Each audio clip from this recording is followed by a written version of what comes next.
Hi, can you hear me in the back? Okay, so hi, I'm Maryum, and today I'll be talking to you about some of the ways that we've been testing for binarity of our lithium-rich giants. I'm a third-year grad student working with Melissa Ness.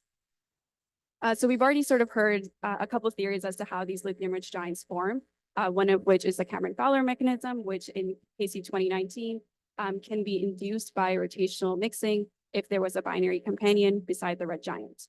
The other way is if that red giant had an AGB companion at some point, and that AGB companion via hot bottom burning transfers some of its lithium as well as some other S process elements that we've heard about so far. So this past year, we did a study where we looked at a large number of lithium-rich giants in Galah. And what we did is we did a doppelganger analysis. For every lithium-rich star, we found a doppelganger that was essentially a twin of the lithium-rich star, but it had a normal amount of lithium. We compared abundances, and we also looked at the spectra, and we found many weird results that we weren't able to really explain. And so we concluded that there must be multiple mechanisms that are creating these objects. But there were two that kind of encourage us to look at binarity more seriously. One of those results, we call these the W and M profiles. So if you take a lithium-rich star and you take a doppelganger star and you subtract their spectra from each other, and you center it around the H alpha line. So this, you can essentially see these are almost identical between a doppelganger and lithium-rich star. If you subtract the two, we notice that sometimes you get a W profile and sometimes you get an M profile. And they're called M and W profiles because that's literally the shape that they make when you center it on the H alpha line. And so we looked at what's causing these, and we found that the W profiles, first of all, most of them have a high broadening velocity. And also the W profiles, these are the yellow squares, span the entire giant branch, while the M profile stars are kind of centered around the red clump. And these M profiles have lower than average or essentially average broadening velocity. So we looked at this from the lens of binarity. And what we did is we kind of cheated and looked at line splitting binaries in Galah and looked at, do they make a W profile, M profile, or neither? And out of the 7 lithium-rich stars that are also line splitting binaries, we noticed that almost all of them, 6 out of the 7, actually create this W profile. And you also notice in red, we see that all of them have high broadening velocity compared to their doppelganger. So what we think is happening is that if a lithium-rich star creates a W profile with its doppelganger, we think that that lithium-rich star could be in a binary system, as shown by this Galah line splitting binaries. The second result is we looked at the chemical compositions of our lithium-rich stars as compared to their doppelgangers. So here, what I've shown is abundances on the x-axis, and then the y is delta abundance, so lithium-rich star minus doppelganger. You'll see colors here, and the colors correspond to different abundance families, so alpha elements, S process elements, and so on. And so here I've shown you the points. And again, the yellow is the lithium difference between lithium-rich star and the doppelganger, and the gray-black points are just shown as reference because they're the difference between two random doppelgangers. And so essentially the difference should be 0. And what I want to focus on is this green block here, which are actually the S process elements. And we notice that compared to all of these other elements, the S process elements tend to have a higher scatter, non-zero scatter across evolutionary states. And so what we think is happening is that this difference in S process elements is suggesting that there was, for some of these red giants, they had an HB companion that transferred its lithium and also the S process elements. But what would be great is that if we had direct evidence of this binary happening, all of this is great, and we can talk about it all day, but really we need direct evidence that we actually do see a binary companion. But we don't really know where to look. Are they in wide separations? Are they close? What is sort of the mass ratios? So what we did is we used a COSMIC, which is a binary population synthesis code written by Katie Brevik, to probe these binary architectures. So at least we have some sort of starting point before we do some radial velocity follow-up.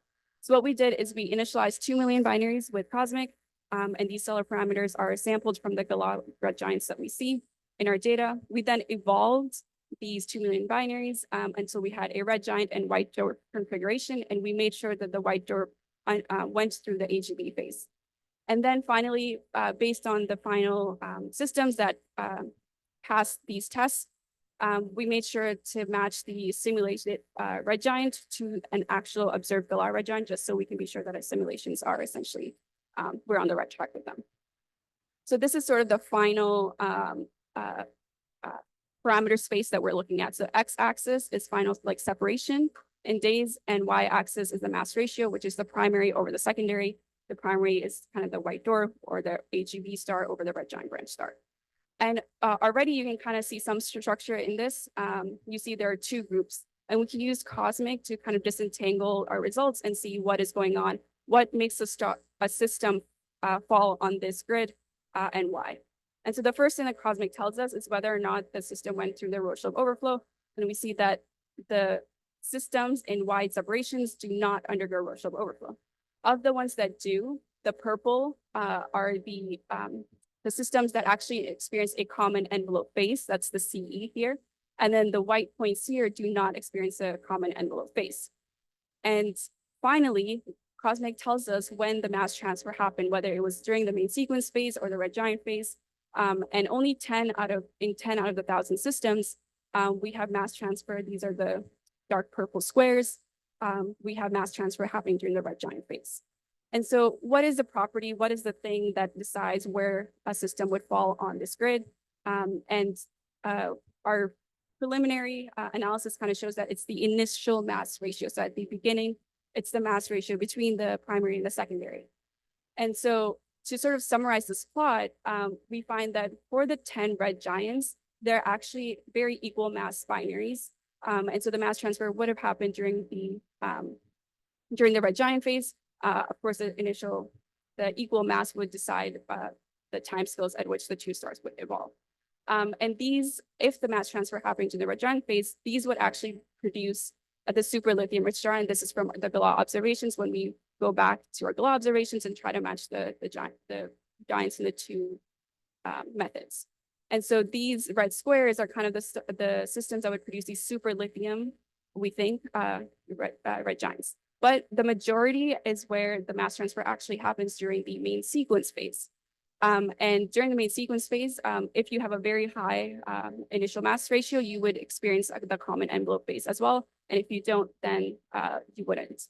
But it's important to note that before the main sequence becomes a red giant, the sort of limit that the lithium abundance that the main sequence must have is at least 2.5, because once it goes through the first dredge-up phase, you would have a depletion of around 1 dex. And so in order for us to call it a lithium-rich red giant, which is 1.5 dex, that's the definition we've used. Simon says otherwise, but that's the sort of the definition we've used. And so now we sort of have a starting point of where to look for these binaries. And so it would be great to get direct evidence. We see clear in the data, oh yes, this is a binary. So we actually have 2 programs on the VLT using these espresso instruments. So we proposed to 25 giants in each of the 2 proposals, so 50 giants with a range of broadening velocity, lithium abundance, and other solar parameters. The first program already finished. It was given a lower rank, so we didn't get all of the observations. We have about like 50%.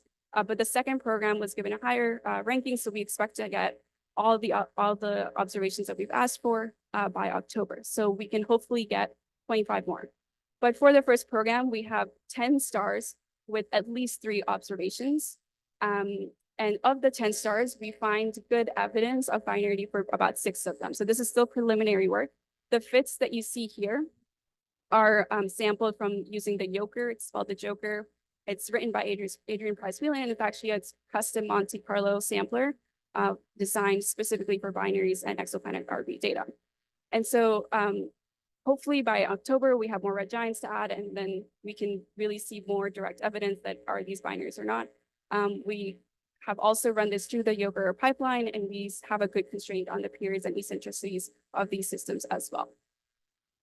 So what I've told you is how we've tested for binarity over lithium-rich giants. First, we've looked at Galah abundances in the left. We've noticed that the S process elements are non-zero across evolutionary states, which suggests that perhaps there was an HV companion at some point that caused the lithium enrichment. Secondly, we've also used a binary population synthesis code called Cosmic to learn more about the progenitors of these objects. And then lastly, we have an ongoing RV program that is showing us direct evidence of binarity for about 30 or 50 red giants. Thank you for listening.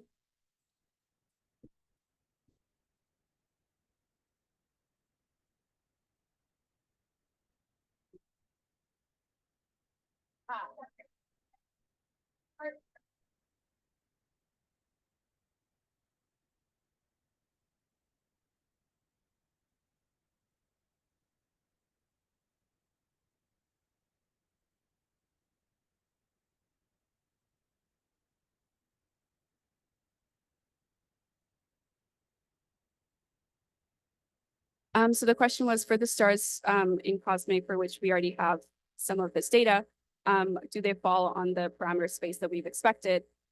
Some of them, yes.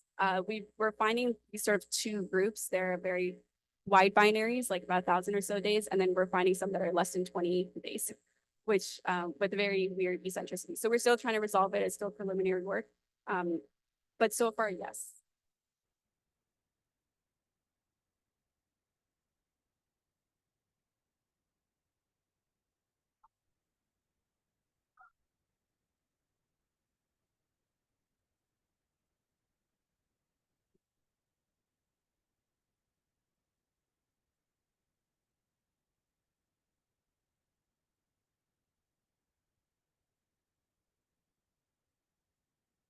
So the question was, do you need like mass transfer happening, or could it just be like two stars are just hanging out and there's just indirect mass transfer?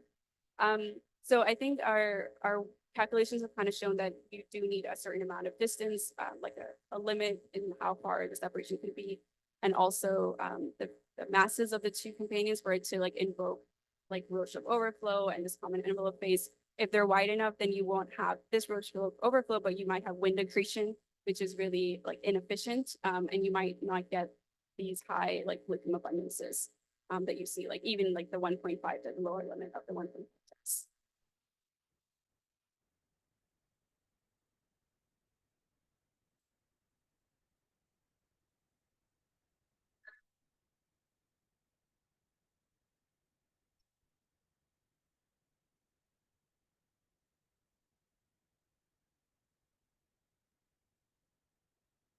Yeah, so we chose to look at H alpha is just because when we consider activity, the indications of activity would be more pronounced in the H alpha line versus other ones. So if there was an activity kind of encompasses a lot of things. And so we just want to, it could be rotation, it could be other things, you're right. But we also looked at the calcium triplet lines. But the reason is just because it was a stronger line that we wanted to look at.